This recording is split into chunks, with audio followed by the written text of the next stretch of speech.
So ayan mga boss, good morning. So welcome back sa ating munting channel, no. So meron tayong gagawin ngayon isang Sony 40 KDL-40 6570. And very combination nito is sisirain yung kanyang mainboard. Pero itong mainboard niya okay to. Ang problema niya aandar siya tapos magsi 6 times blinking. Okay naman yung kanyang backlight. Tinest natin ang backlight tester yan. Normal yung kanyang backlight. Ang problema, yung kanyang backlight driver ito. Bago na po to, pinalitan na po natin yan. So, ito yung kanyang dating backlight driver IC. Yan. Kinuha natin dito, kinahoy natin. So, ito yung galing dito.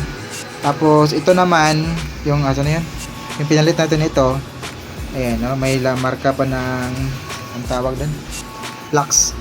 Galing yan dito. Ito, problema, MCU, umiinit siya. Mainit yung pagkasaksak mo, iinit na yung MCU niya. So MCU yung problema. So kinahin natin yung kanyang backlight driver.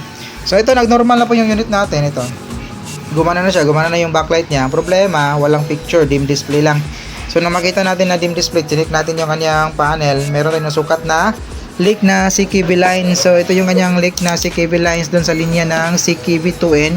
Pares niya ang CKB-B2. So i-test natin yung kanyang linya. Ayan o. Then, hanapin natin kung saan banda yung pinakamababang resistance. Yun yung may problema. Yun yung side na may problema. Ayan. So, ang CKB2 natin, meron naman siyang label. Oh. Yung dito sa taas, ito yung kanyang test point. Tapos, yung ito sa baba, ito naman sa may baba yung kanyang circle na kulay gold na test point. So, dito, check natin. Mag-zoom in muna tayo. Ito yung CKB2 niya. Tapos, pares niya na CKB-B2. Tingnan natin. So, meron tayong nasukat na 470 ohms. So, yun, napakababa. Laki ng leak niya. Minsan kasi key ohms lang yung nasukat natin ito. Ohms talaga siya. So, 470.3 ohms.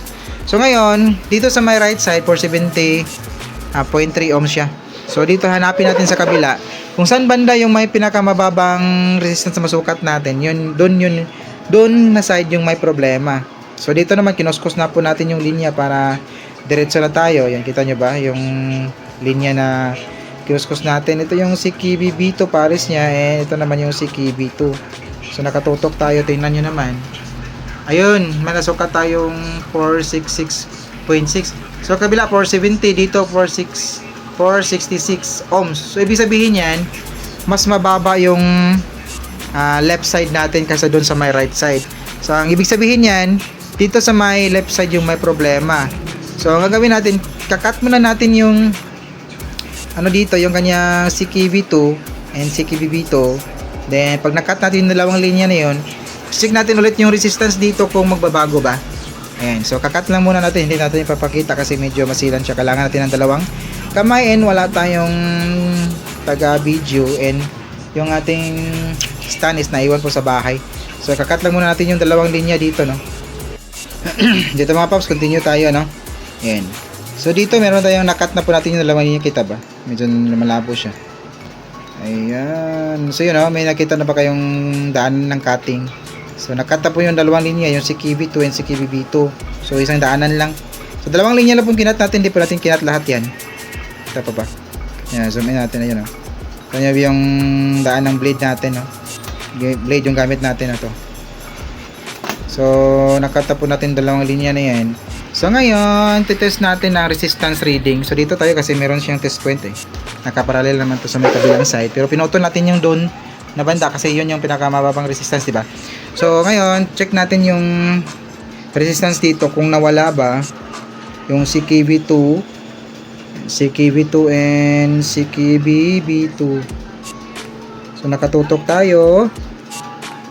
Nakabasa pa pala tayo, wait lang. Wait. Yung CKB2. Then, pares niyang CKB-B2. So, tingnan nyo naman, diba? Nawala na po yung 470 ohms na nasukat natin dito, diba? Ayun na. Naging mega ohms na po siya. Pantay na po siya sa mga ibang CKB lines. So, ibig sabihin yan, nakuha natin agad yung side na may problema. So, hindi natin kailangan na mag-trial and error na cutting. Baka kasi matrabaho kasi yun Kasi kung tayo nag-cut dito, tapos dito pala sa may kabilang side yung may problema, magdudugtong na naman tayo, then maglilipat na naman tayo sa kabilang side. Yun yung hindi po madali na trabaho. So ngayon nawala na po yung kanyang clock, nawala na po yung kanyang leak, di ba? So ngayon, titest natin is kakabit natin yung yung kanyang mainboard. Tingnan natin kung meron na siyang display. So saka na lang natin kakat lahat yan kapag nakita natin na meron siyang display, no. So naka-automatic on naman to. So kabit ko lang to. Wait, babalik tayo. Kakabit ko lang dito yung kanyang ating mainboard, no. Ayan, so dito continue tayo mga boss. So eto na siya, nakabit na po natin yung mainboard natin. Ayan. So ano lang yun, backlight at saka yung LVDS na yung kinabit natin. Naka-automatic on na kasi ito, kasi na-on na po natin kanina. So tingnan natin kung meron na siyang display. So hindi ko lang napakita yung anong kanyang talagang problema nung pagkadating, kasi akala ko magpapalit tayo yung mainboard eh. So yun, kita nyo na ba? Labas na yung logo ng Sony. Then ayun, naka HDMI input po siya, kita ba? HDMI input. Ayan yung display niya. Ayan yung kanyang standby display. So nag-display siya kasi nawala na po yung kanyang leak doon sa kanyang CKB line, CKB2 and CKB2 sa my left side natin. So alang gagawin natin ngayon, kakat na po natin lahat yung mga CKB lines dito sa my left side natin. So may experience ako may experience ako ng last snipper natin kahapon ata yun. Dito naman sa may kabilang side yung may problema niya, so kinat natin lahat. So nagnormal naman. Dito cut natin ng lahat dito, test natin kung wala ba magiging problema, no. So ngayon naka-display na siya nung makat natin yung CKB2N, CKB-B2. So hindi ko lang napakita yung actual na problema niya, yung nagkukulay green yung kanyang indicator, tapos magbi-blink ng 6 times blink. Kasi akala ko na mainboard yung problema kasi okay naman yung backlight. So yung problema is yung kanyang backlight driver lang pala IC. So palitan natin, then meron pa siyang panel issue, no. So hindi ko na siguro papakita yung pag-cut nito kasi yun yung gagawin natin. Hindi pala, pagkatapos yun papakita natin matapos natin makat yung lahat ng mga CKB lines dito, no. So kakat ko lang siguro lahat yung mga CKB lines dito, then balik tayo. And so continue tayo mga paps. So dito naputol na po natin lahat, inilaki na po natin yung cutting. Ayan, kita ba? Ayan, kita nyo ba? Ayan, ito yung cutting natin. Ayan, nakat na po natin yung 8 linya na CKB lines natin sa my left side. Yung cutting na po natin yan.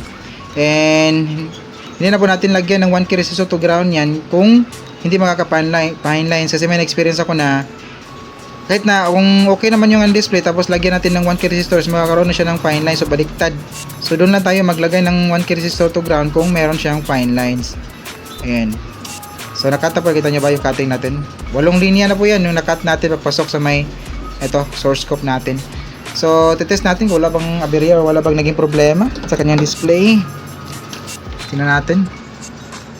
Ito, mayroon nilagyan pa ng silupin yung screen ng may-ari, no. Bang ko lang kung bakit nilagyan niya. Ayun, so far wala namang naging problema, oh. Walang fine lines. So, no? Kung may fine lines, makikita naman natin yan dito sa may display sa kanyang screen. So ngayon okay naman yung kanyang linearity, smooth naman yung kanyang input HDMI, walang bar lines rin. Ayun, no. All good sign na tayo makapag change ng kasi hindi pa natin kinabit yung kanyang button, no, at saka yung sensor, pati speaker, pati yung frame niya. So hanggang dito lang siguro yung video natin mga paps, and ayun, nakita nyo naman walang naging problema, di ba? So dalawa yung problema niya, backlight driver ito, tapos panel issue siya. So double kill, dalawang problema yung ating ginawa ngayon. So hanggang dito lang yung video natin mga paps, and sana kahit pa paano may nakuha kayo this thing ginawa ngayon. Make it with us always, and this is your service, the technician. See you in our next video. Bye bye.